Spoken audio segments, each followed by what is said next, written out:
How are you doing, everybody? Ready to have a good time? It's going to be fun. I don't know why you're laughing at my accent. No, I'm just kidding. Could you imagine? If I just talk like that the whole time? Like, where did they find this guy? Look, guys, this is my first time ever doing stand-up comedy. So, thank you.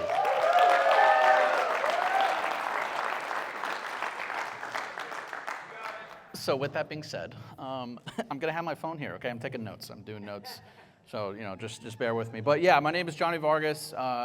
You might see me on the TikTok as Viva La Vargas. Anybody follow me? A couple of people. Hey, okay, all right. I thought it was like 2, but it's 3. So I'm using my phone because obviously I'm new at this. I need notes. I don't know what I'm doing.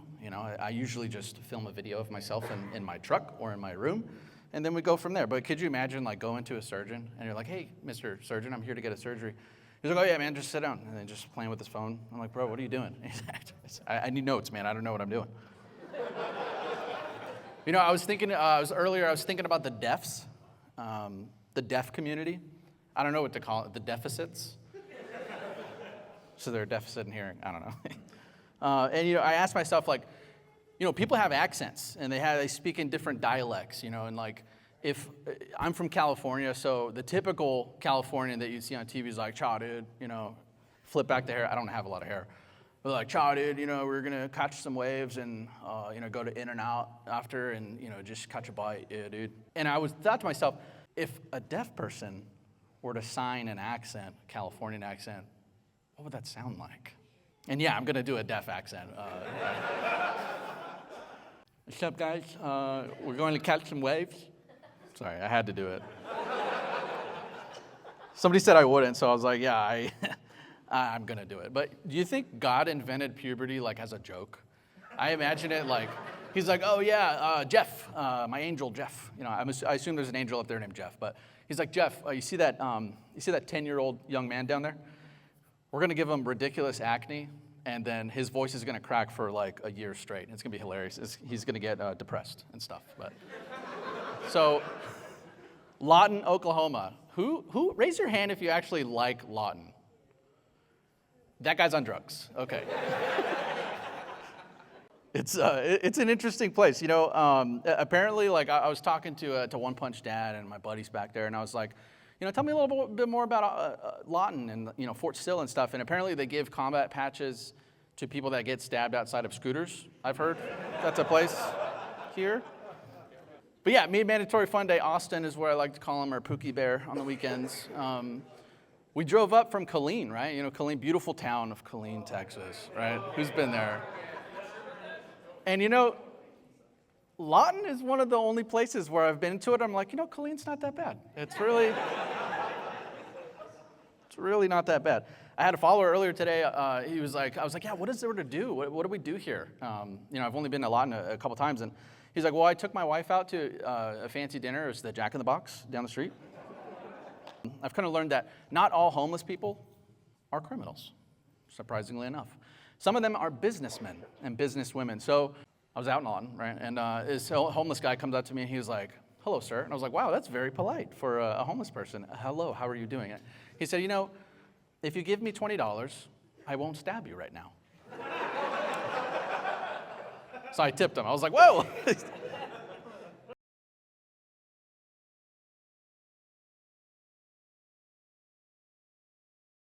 But yeah, I'm getting pretty old now. I'm getting ready to have my second back surgery. My surgeon, so basically, for this surgery, my surgeon has to cut me open in the back, okay? And then there's a second surgeon that cuts me open from the front, moves my stomach out of the way, puts some spacers in. This is real, I'm not even lying. Put spacers in like 3 different of my discs area. And I asked the surgeon, and this is a real conversation I had with him. Dude's like a multimillionaire and like very old. And I was like, hey man, could you make me taller a little bit? And he goes, yeah. When I'm done with you, you're going to be like LeBron James. And I was like, I'm going to be black? I was like, yeah, it's a fair trade-off. I'll do it. Just sign me up, brother. But I was thinking earlier, what doesn't make sense to me is that tobacco companies are killing their best customers, but condom companies are killing their future customers. And a little bit about me, I have 4 kids, like I said. So obviously I'm not a customer of the condom companies. And in the military, we have a lot of classes all the time. There's a class for this and that and this and that all the time. But the only class they didn't give me was how to pull out. I did not miss that block of instruction. These kids, I got 4 of them. So, and they're one's about to be 2, 4, 8, and 10. So they're spread out, man. And they're all over the place. If you go to my house, somebody's crying. Somebody just got hurt. Somebody's yelling. Somebody's hungry. Somebody's throwing up. And that's usually me because it takes a certain amount of alcohol to have 4 kids, And it's tough. It's tough raising the kids. Unfortunately, cocaine is frowned upon in the military. Some people may have learned the hard way. That's why about 7% of my blood is just Red Bull and Monsters. But so I'm Hispanic, as some of you might have known. But as my ASVAB score calls it, I'm a mechanic. I'm not a mechanic, though. But yeah, in the military, we joke about race all the time. It just comes with the territory. It's a way of life. It's a way to make silly jokes about your Mexican and black and Asian brethren and sisters, and you just have fun. But if you don't like it, I will sell your family to the cartel because I'm Mexican, and that's what we do. But I did join the military for the same reason. I couldn't hear that, sorry. I did join the military for the same reason as most of you did. I was stupid. I made a mistake. I regret it. It was terrible. But I should have seen it coming, honestly. Like, I got to Fort Benning, my first duty station, and they were like, oh, welcome to Fort Benning. And now it's called Fort Moore, so don't yell at me. But at the time I was there, it was Fort Benning, and they were like, hey, welcome to the unit. Here's some antidepressants. Here's some muscle relaxers and all this stuff. And I should have seen it coming. It was a huge red flag. So obviously I re-enlisted 3 more times after that. But I've been stationed and have lived in 6 different states. You got California, Colorado, Georgia, Texas, Kansas, and Alaska. Okay. Who's been to Alaska? Raise your hand. Okay, a few of you. Did you like it? Okay, yeah, we got some thumbs up. We got some nods. California is known for its beaches and its babes, okay? Colorado, what do you think of? The Rockies, right? Rocky Mountains, Rocky Mountain oysters for some people.